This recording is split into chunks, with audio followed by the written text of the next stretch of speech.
जय शम्भो। तपाईहरुलाई मेरो युट्युब च्यानलमा स्वागत गर्न चाहन्छु। आज पनि म तपाईहरुलाई शेयर बजारसँग सम्बन्धित एउटा महत्त्वपूर्ण विषयमा भिडियो लिएर आएको छु।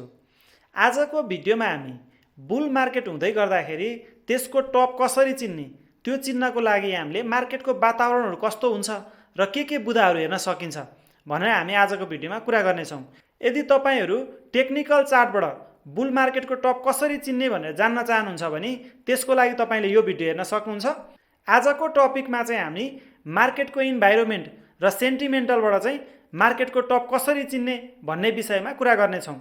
बुल मार्केटको टप लगाउने बेलामा सबभन्दा महत्त्वपूर्ण भूमिका खेल्ने कुराहरूमध्ये एउटा कुरा हो यो धेरै आइपिओहरू, खास गरी ठुलो आइपिओहरू।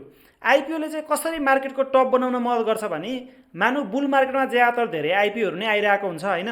अब त्यो आइपिओहरू भने कस्तो हो भने लगानीकर्ताको पैसाहरू चाहिँ कम्पनी लिएर जान्छ, त्यो चाहिँ कम्पनीको खातामा जाने भयो। त्यो स्थितिमा चाहिँ ट्रेडर र इन्भेस्टरको केही लगानीहरू, खास गरी हामी त अहिले सानो 10 किता आइपिओ वाला कुरो गरेको हैन, ठुलो आइपिओ जस्तै निफ्राको, एनआरआइसीको, त्यसले चाहिँ धेरै पैसा लिएर जान्छ। प्रत्येक बुल मार्केटमा त्यस्तो आइपिओहरू चाहिँ आएको हुन्छ। एनआरआइसीको त बुलमा आएको भन्न मिल्दैन हैन, निफ्राको चाहिँ बुलमा आयो। अब सबैजनाको लगभग 50 किता 60 किता सेयर पर्दा थुप्रै पैसा गयो र त्यहाँ चाहिँ कम्पनीले पैसा लिएर गयो। अर्को कुरो चाहिँ कस्तो हुन्छ भने आइपिओ भर्ने मान्छे सबै सेकेन्डरीको लगानीकर्ता हुँदैनन्।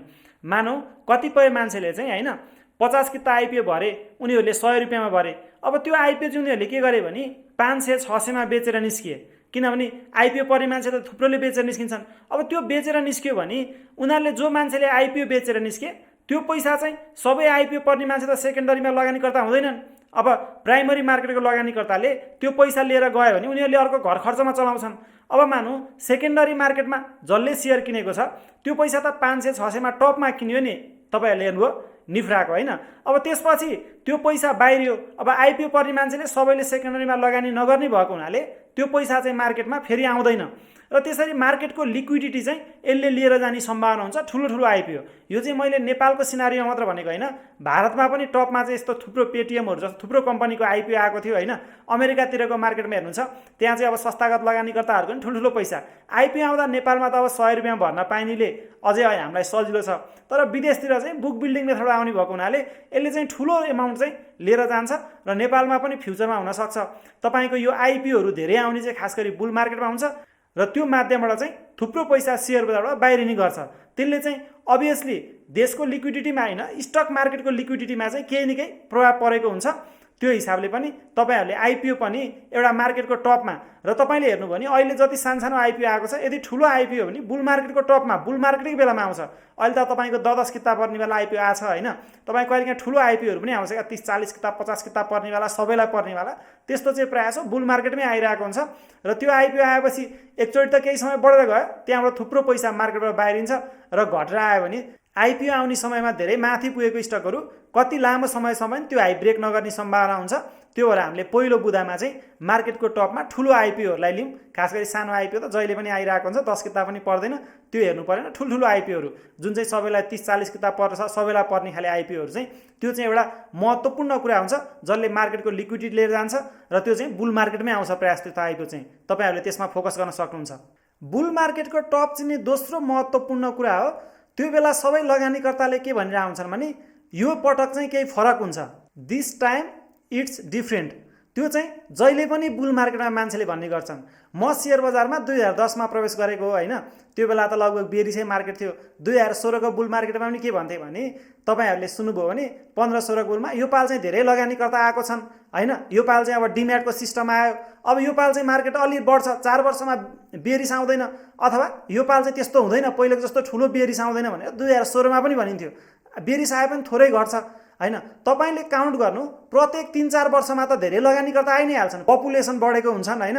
अब एजुकेटेड मान्छेहरू बढ्छन् र डिम्याटको संख्याहरू बढ्ने, यो चाहिँ प्रत्येक बुलमा हुन्छ। तपाईले अघिल्लो बुल भन्दा जस्तै प्रत्येक 4-5 वर्षमा त टेक्नोलोजी पनि चेन्ज हुन्छ। 2016 को बुलमा डिम्याट आएको छ भनिन्थ्यो भने गएको बुलमा चाहिँ के भन्यो, टिएमएस आएको छ, मान्छेले घर बसी कारोबार गर्न पाउँछन्, धेरै लगानीकर्ता आए। प्रत्येक बुल मार्केटमा धेरै लगानीकर्ता आउँछन्। तपाईँले नेपालको मात्र होइन भारत अमेरिकाको मार्केटको हिस्ट्रीहरू पनि हेर्न सक्नुहुन्छ। प्रत्येक बुल मार्केटमा धेरै लगानीकर्ता आउँछन्। त्यही लगानीकर्तालाई देखाएर यहाँ चाहिँ धेरै मान्छे आयो, धेरै भोल्युम आयो होइन, यो पाल चाहिँ देशको अर्थतन्त्र ग्रो हुन्छ, त्यो भएर यो पाल चाहिँ केही फरक हुन्छ, पहिलाको जस्तो हुँदैन, पहिलाको जस्तो धेरै घट्दैन भनेर हामीले 2016को बेरिसमा पनि सुनेको। त्यो बेला पनि मार्केट धेरै नै घटेर आयो होइन। हामीले अस्तिको बुलमा पनि त्यस्तो धेरै सुन्यौँ र कहिले पनि इट्स डिफ्रेन्ट अथवा यो पाल फरक हुन्छ भन्ने कुरोलाई चाहिँ टेक्निकलले मान्दैन। टेक्निकल भनेको चाहिँ हिस्ट्री रिपिट भन्ने हो। हामीले टेक्निकल भन्दा पनि मार्केटको सेन्टिमेन्टै त्यही हुन्छ क्या। बढ्दै गएपछि यो पाल चाहिँ धेरै कुरो फरक देखिएको पनि हुन्छ, किनभने 3-4 वर्ष 4-5 वर्षमा त टेक्नोलोजी नै चेन्ज भइसक्छ नि। 4-5 वर्ष अगाडि अहिले हुने कति टेक्नोलोजी थिएन र अब आउने बुलमा हेर्नु त्यो पाल पनि मान्छेले त्यस्तै भन्छन्, यो पाल चाहिँ केही फरक छ, पहिलाको जस्तो हुँदैन। किन भन्दा त्यो पाल अरू केही नयाँ साधनहरू आएको हुन्छ, हुनसक्छ इन्ट्राडेहरू आउला होइन, सर्ट सेलिङ अप्सनहरू आउला, अथवा नयाँ टेक्नोलोजी त आउँछ नै 2-3 वर्षमा र प्रत्येक 2-3 वर्षमा नयाँ टेक्नोलोजी आउँछ अथवा लगानीकर्ताको सङ्ख्या बढ्छ र त्यसलाई देखाएर यो पाल चाहिँ त्यस्तो बेरिस हुँदैन, यो पाल चाहिँ फरक भन्ने प्रत्येक बुल मार्केट टपमा भन्ने गरिन्छ। तपाईँहरूले त्यसलाई विश्वास गर्ने होइन। मैले 2टा बुल मार्केट र बियर मार्केट मार्केटमा देखेको होइन, त्योभन्दा अगाडिको पनि मैले हिस्ट्रीहरू पढेको छु, त्यो आधारमा भन्न सकिन्छ बुल मार्केटको टपमा जहिले पनि अब चाहिँ त्यस्तो बेरिस आउँदैन। दिस टाइम इट्स डिफ्रेन्ट, यो चाहिँ जहिले पनि बुल मार्केटमा भन्ने गरिन्छ, तर रियालिटीमा चाहिँ डिफ्रेन्स भएको पाइँदैन। यो पाल पनि मार्केट 35% ज्यादा त खस्यो। त्यो हिसाबले तपाईँहरूले आफ्नो योजना चाहिँ आफ्नो फन्ड अनुसार, आफ्नो नलेज अनुसार आफैले बनाउनु पर्ने हुन्छ। बुल मार्केटको टप चिन्नको लागि हामीले अर्को बुझ्नुपर्ने कुरा के हो भने मार्केटमा चाहिँ धेरै सकारात्मक गतिविधि भइरहेको हुन्छ। सबैजना धेरै होइन उम्मिद गरेर बसिरहेको हुन्छन् मार्केट घट्छ भन्ने कुरो कसैले पत्याउँदैन। किन पत्याउँदैन भन्दाखेरि तपाईँले सुरुमा हेर्नुभयो भने होइन विभिन्न सेवन अथवा धितोपत्र बोर्डहरूले सावधान गराए होइन, नराम्रो कम्पनीहरूको मूल्य धेरै बढेको, कर्नरिङहरू भयो भनेर, त्यस्तो चाहिँ यो यस्तो गर्नु हुँदैन थियो भन्ने जस्तो कुराहरू हुन्छ। केही नराम्रो न्युज आयो भने पनि मार्केट खासै घट्दैन। तपाईँले अगाडि पनि त विभिन्न न्युजहरू बुल मार्केटमा नराम्रो न्युजहरू पनि आएको थियो, संसद विघटन भयो, के भयो, मार्केट घट्दैन। अनि मान्छेलाई के लाग्छ भने जति नराम्रो भए पनि मार्केट चाहिँ घट्दैन, किनभने मान्छे भए पनि सेयर बजार भए पनि माथि नै जाने हो भन्ने चाहिँ तपाईँहरूले रचना राणाले भने सुन्नुभयो होला होइन। त्यही भन्ने सोचले अब माथि नै जाने हो भने त सिधै माथि जाने होइन, ठुल्ठुलो करेक्सन आउँछ होइन। त्यो चाहिँ हामीले मार्केटको सेन्टिमेन्टमा आएर नजरअन्दाज गरिरहेको हुन्छौँ। हामी एकदम पोजिटिभ भएर बसिरहेको हुन्छौँ, अनि यस्तो सानोतिनो न्युज आयो भने हामी त्यो न्युजमा लगभग खासै लाग्दैन कि मार्केट त बुलिसै छ, अलिकति करेक्सन आउने हो, फेरि माथि जाने हो, त्यो सेन्टिमेन्ट हुन्छ, एकदमै पोजिटिभ हुन्छ। र सामान्य नकारात्मक न्युजहरू कमजोर कम्पनी बढिरहेको हुन्छ होइन, कुनै कम्पनीको चाहिँ लगातार प्रफिट खसिरहेको हुन्छ, त्यही पनि त्यो कम्पनीको सेयरको मूल्य बढेर गएको हुन्छ। तपाईँले अघिल्लो बुलमा पनि देख्नु होला, नाफामा छैन कम्पनी, घाटामा गइरहेछ र नाफा घटिरहेछ, त्यो बेला पनि सेयरको मूल्य चाहिँ बढिरहेको हुन्छ। यस्तो स्थिति भनेको चाहिँ अब बुल मार्केटको टप हो भनेर तपाईँहरूले बुझ्नु पर्यो। जहिले पनि बुल मार्केटको टपमा धेरै सकारात्मक गतिविधि मात्र हुन्छ, त्यो चाहिँ त्यति राम्रो होइन, त्यसले मार्केटमा त्यति भलो गर्दैन। तपाईँहरूले तेस्रो कुराको रूपमा धेरै सकारात्मक गतिविधि हुनु पनि मार्केटमा ठिक होइन भन्ने कुरो बुझ्नु पर्यो। बुल मार्केटको टप चिन्नको लागि हामीले चौथो बुँदा के हेर्न सक्छौँ भने हिस्टोरिकल रूपमा भ्यालुएसनवाला रेसियोहरू चाहिँ हाई हुन्छ। भ्यालुएसनवाला रेसियो भनेको के हो भन्दा पी रेसियोहरू, नेप्सेको पीहरू होइन, अथवा नेप्सेको पिबीहरू। अर्को रेसियो भनेको जिडिपी टु मार्केट क्यापवाला रेसियोहरू। यस्तो रेसियोहरू चाहिँ हिस्टोरिकल रूपमा हाई हुन्छ। तपाईँ हेर्न सक्नुहुन्छ गएको बुल मार्केटमा मैले आफैले युट्युब भिडियो बनाएर भनेको थिएँ, नेप्सेको पी चाहिँ 50 भन्दा माथि नआइसक्यो, अथवा 48, 49, 50 पुगिरहेको थियो। त्यो भनेको त एकदम हाई पी हो। नेप्सेको एभरेज पी नै त्यति पुगिसक्यो, अहिले त लगभग त्यसको आधी छ। तपाईँले त्योभन्दा अघिल्लो बुलमा 2016को बुलमा पनि हेर्नुहुन्थ्यो भने नेप्सेको पी चाहिँ 38-40 को आसपासमा पुगेको थियो। यसरी नेप्सेको पी हाई पुग्छ अथवा नेप्सेको पिबी पनि हाई पुग्छ होइन।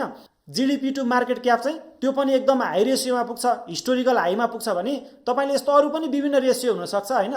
तपाईँले ग्राम भ्यालुहरू हेर्न सक्नुहुन्छ, स्टकको इन्ट्रान्सिक भ्यालुहरू हेर्न सक्नुहुन्छ। यो रेसियोहरू चाहिँ एकदम हिस्टोरिकल रूपमा हाई पुग्यो भने तपाईँहरूले बुझ्नुपर्ने हुन्छ कि अब यो बुल मार्केटको टप हो। किनभने जहिले पनि हाई भ्यालुएसनमा मार्केट सस्टेन हुन सक्दैन, केही समय 1 महिना 2 महिना 1 वर्ष सस्टेन होला, तर त्योभन्दा हायर टाइम फ्रेममा चाहिँ मार्केट धेरै ओभर प्राइसमा अथवा हाई भ्यालुएसनमा 1 वर्षभन्दा ज्यादा चाहिँ मार्केट सस्टेन भएको कमै इतिहासहरू छ। त्यो भएको हुनाले तपाईँहरूले हिस्टोरिकल रूपमा भ्यालुएसन रेसियोहरू धेरै माथि गयो भने यो पनि बुल मार्केटको टप हुनसक्छ भनेर बुझ्नु पर्यो। बुल मार्केटको टपमा हुने अर्को महत्त्वपूर्ण घटनाक्रम चाहिँ के हो भने बुल मार्केटको टप हुँदै गरेपछि नयाँ लगानीकर्ताहरू जसले भर्खरै सेयर किन्न लागेको छन् हैन, सबैजना चाहिँ सेयरको बारेमा कुरा गर्छन्, स्टक मार्केटको बारेमा कुरा गर्छन् र सबैजना चाहिँ स्टक मार्केटमा लगानी गर्ने कुरा गर्छन्। र कस्तो हुन्छ, बुल मार्केटमा चाहिँ अलिकति समाजको जान्ने बाठो भन्ने मान्छेले पनि अलिअलि पैसा छ भने सेयर मार्केटमा लगानी गर्दै गर भन्ने टाइपको सल्लाहहरू तपाईँलाई धेरै दिने हुन्छन्। तर बियर मार्केटमा त्यस्तो सल्लाहहरू आउँदैन। तपाईको नयाँ लगानीकर्ताले पनि स्टकको बारेमा त्यति कुरा गर्दैनन् हैन, स्टकको बारेमा मान्छेको ध्यान पनि त्यति केन्द्रित हुँदैनन्, मान्छे अन्य आफ्नो पेसा व्यवसायमा लागेको हुन्छन्। यो बियर मार्केटको सेन्टिमेन्ट हो भने बुल मार्केटमा चाहिँ प्रत्येक पेसा व्यवसायको मान्छे स्टक मार्केटमा आउँछ। जो मान्छे प्रोफेसनल ट्रेडर हो, प्रोफेसनल इन्भेस्टर हो, ऊ त जहिले पनि स्टक मार्केटमा भइ नै हाल्छ। तर नयाँ मान्छेहरू, डक्टरहरू, इन्जिनियरहरू, वकिलहरू अथवा सामान्य काम गर्ने कर्मचारीहरू हैन, सबैजना चाहिँ स्टक मार्केटमा आउने र स्टकको कुरा चाहिँ प्रत्येक गाउँमा हुन्छ। तपाईले जस्तै हेर्नु है, नेप्से 3200 3000 हुँदा जस्तो नेप्सेको चर्चा हुन्थ्यो हैन, स्टक मार्केटको कुरा हुन्थ्यो, क्लब हाउसमै तपाईको जति मिटिङहरू हुन्थ्यो, युट्युबमै जति धेरै भिडियो आउँथ्यो, अहिले त्यति छैन। फेरि अर्को बुल मार्केट आउने भने त्यो चर्चाहरू चाहिँ बढ्दै जान्छ। र त्यो पनि तपाईले बुझ्नु पर्यो, शेयरको चर्चाहरू जताततै हुँदैछ भने त्यो चाहिँ बुल मार्केट हो र एक्सट्रिम लेभलमा धेरै हाई पिकमा पुगिसक्यो भने यो चर्चाहरू झन् बढ्दै जाने हुन्छ। त्यो स्थितिमा पनि तपाईले मार्केटको बारेमा सबैजनाले, स्टक मार्केटको अनुभव नभएको मान्छे, नयाँ लगानीकर्ताहरू सबै कुरा गरिरहेछन् भने यो पनि बुल मार्केटको पिक हुन सक्छ भनेर तपाईहरुले बुझ्नुपर्ने अर्को महत्त्वपूर्ण साइकोलोजिकल फ्याक्टर त्यो हुन सक्छ। बुल मार्केटको टपमा हुने अर्को महत्त्वपूर्ण कुरा भनेको के हो भने त्यहाँनिर चाहिँ कसैले मार्केट घट्दैछ भने पनि विश्वास गरिन्न र मार्केट घट्दैछ भन्ने मान्छेलाई धेरै गाली गर्ने हैन, सबैजना एकमुष्ट कहाँ घट्छ मार्केट, अहिले त देशको अर्थतन्त्र ग्रो भइरहेको। बुल मार्केटमा अर्थतन्त्र ग्रो नै हुने हो, तर ग्रोको पनि एउटा लिमिट हुन्छ नि, सधैँभरि बढेर जाने हुँदैन। त्यो हिसाबले त्यहाँ चाहिँ सबै मान्छेहरू चाहिँ एकमुष्ट लागेको हुन्छन्। कसैले पनि अथवा जस्तै धितोपत्र बोर्डले पनि हामीलाई सावधान गराएको थियो, तर मान्छेले पत्याएन कहाँ मार्केट घट्छ, धितोपत्र बोर्डले किन यस्तो भन्यो, यस्तो भन्नु हुँदैन थियो। त्यस्तो टाइपको तपाईहरुले सेन्टिमेन्ट सुन्नुभयो होला हैन। अब केही राष्ट्र बैंकले अथवा मन्त्रीहरू कसैले केही नराम्रो भन्यो भने यो चाहिँ भन्नु हुँदैन थियो, पोजिटिभ मात्र कुरा गरिदिनु पर्थ्यो।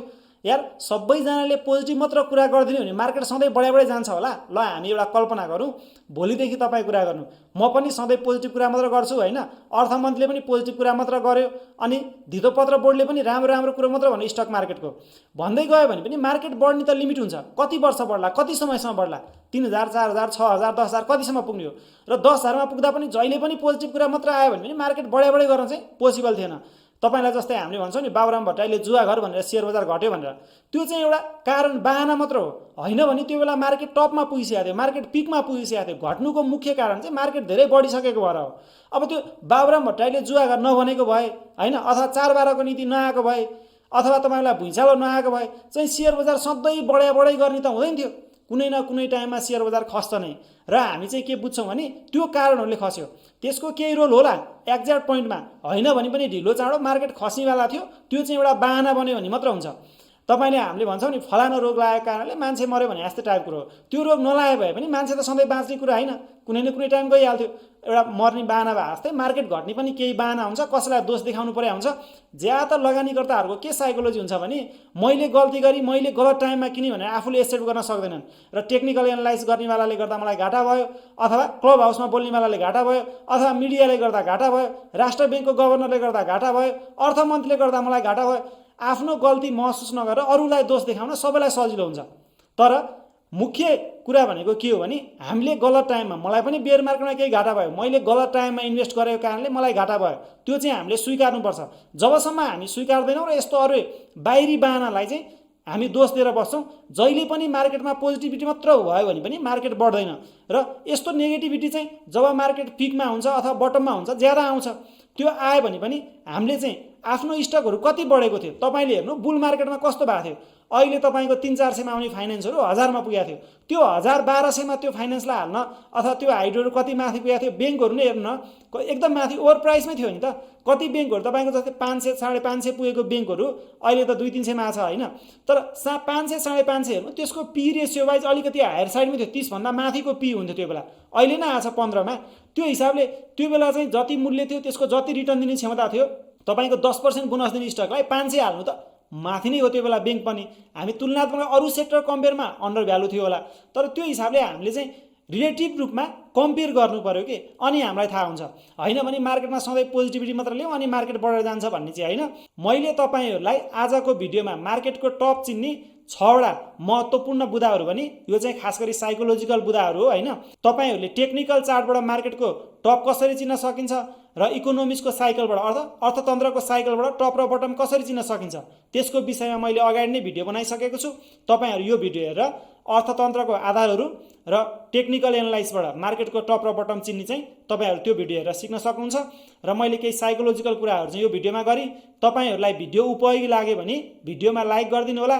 मेरो लागि केही सल्लाह सुझाव छ भने कमेन्ट बक्समा कमेन्ट गरेर दिन सक्नुहुनेछ र आउँदो दिनमा तपाईँ कुन विषयमा भिडियो हेर्न चाहनुहुन्छ त्यो पनि कमेन्ट गरेर बताउनु होला। यदि तपाईँहरूले टेक्निकल एनालाइसिस र फन्डामेन्टल एनालाइसिस सिक्नु भएको छैन भने तपाईँहरू मसँग अनलाइन र फिजिकल क्लास लिएर सिक्न सक्नुहुन्छ र तपाईँहरू मेरो ग्रुपमा जोइन भएर मसँगै ट्रेडिङ पनि गर्न सक्नुहुन्छ। र तपाईँहरू मेरो क्लास लिन चाहनुहुन्न, युट्युबबाट नै टेक्निकल र फन्डामेन्टल एनालाइसिस सिक्न चाहनुहुन्छ भने पनि तपाईँहरूले मेरो युट्युबमा भएको प्लेलिस्टहरू टेक्निकल एनालाइसिस कोर्स र फन्डामेन्टल एनालाइसिस कोर्स भन्ने प्लेलिस्ट छ, यहाँबाट पनि टेक्निकल र फन्डामेन्टल एनालाइसिस सिक्न सक्नुहुन्छ। तपाईँहरूले युट्युबबाट सिक्नको लागि यो भिडियोको डिस्क्रिप्सनमा भएको टेक्निकल एनालाइसिस कोर्स र फन्डामेन्टल एनालाइसिस कोर्स भन्ने प्लेलिस्ट हेर्नु होला। प्रत्येक प्लेलिस्टमा 30-40वटा भिडियो छ। तपाईँले प्रत्येक दिन 2-3टा भिडियोहरू सबै भिडियो नछुटाइकन हेर्नुभयो भने टेक्निकल र फन्डामेन्टल एनालाइसिस युट्युबबाट फ्रीमा सिक्न सक्नुहुन्छ। यदि मसँग क्लास लिएर सिक्ने हो भने हाम्रो क्लासको डिटेलहरू तपाईँ अहिले स्क्रिनमा देखिरहनु भएको छ। यो क्लासमा जोइन हुनको लागि मेरो फेसबुक पेज र मोबाइल नम्बरमा मलाई म्यासेज गरेर सम्पर्क गर्न सक्नुहुनेछ। मेरो फेसबुक पेजको लिङ्क यो भिडियोको डिस्क्रिप्सनमा रहेको छ।